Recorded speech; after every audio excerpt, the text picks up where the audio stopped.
Jaipur greater नगर निगम में 150 ward है और 150 वार्डों के अंदर लगातार में 2 से 3 बार हर वार्ड के अंदर नगर निगम आपके द्वार अभियान के तहत हो या फिर औचक निरीक्षण के साथ हो, वहां मैंने निरीक्षण किया और उसमें जन भावनाओं का, लोगों की लगातार जो शिकायतें मिल रही थी, कई प्रतिवेदन भी मुझे प्राप्त हुए शिकायतें, उनको ध्यान में रखते हुए हाल ही में हुई एग्जीक्यूटिव कमेटी की मीटिंग के अंदर हमारे सभी सदस्यों के द्वारा सर्वसम्मति से प्रस्ताव पास किया गया कि जयपुर ग्रेटर नगर निगम में संचालित मीट की दुकानें हो, उनका कमर्शियल लाइसेंस होना अनिवार्य है।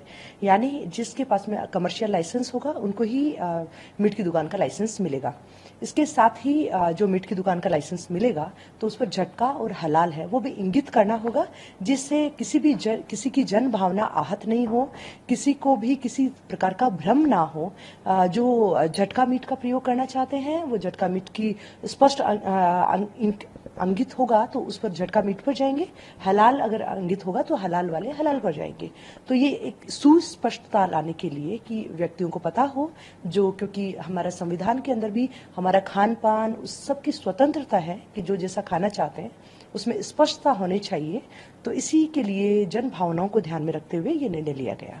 अमूमन जो हलाल या झटके की आपने बात कही, झटके वाले जो मांस मीट की दुकानें होती हैं अमूमन वो हिंदू संप्रदाय से जुड़े, जो चाहे आप बात की जाए ये जो समाज के लोग होते हैं वो इसका धंधा करते हो, बाकी जो हलाल वाला शायद तो मुस्लिम समाज के लोग उसका व्यापार करते हैं। इसमें जो झटका मीट का उपयोग करते हैं, यानी जो झटका मीट का अलग डेफिनेशन है, झटका मीट का उपयोग करते हैं, उनके लिए पता होना चाहिए कि यहाँ झटका मीट शॉप है।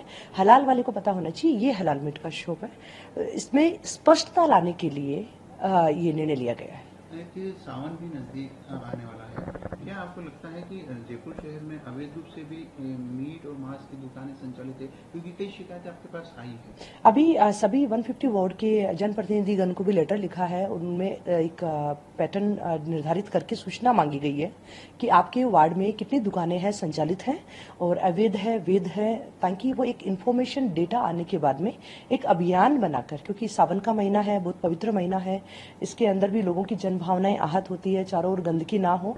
और हमारे लिए जब भी त्योहार होता है, कोई भी पर्व होता है, उसमें जन भावनाओं का विशेष ध्यान रखा जाता है। और त्योहार पर नगर निगम महापौर होने के नाते मेरा उत्तरदायित्व भी है वहां उन स्थानों के ऊपर, धार्मिक स्थानों पर स्वच्छता की व्यवस्था हो। जैसे हमारे शिव मंदिर है, उनमें सावन में उन पर स्वच्छता की व्यवस्था की जाएगी। अतिरिक्त व्यवस्था, जहां अगर पूजा की सामग्री बार बार चढ़ाई जा रही है तो उनको हटाकर दूसरी जगह रखना। इसके साथ में मंदिरों के बाहर रंगोली बनाई जाएगी, बड़े मंदिरों के ऊपर अस्थायी रोशनी भी करवाई जाएगी, क्योंकि हमारे त्योहार के साथ में स्वच्छता, ये दोनों ही पहलू एक दूसरे के साथ में चलते हैं। और जन भावनाओं को ध्यान में रखते हुए हम चाहते हैं कि सभी को अच्छे से अपना त्योहार मनाने की आजादी हो।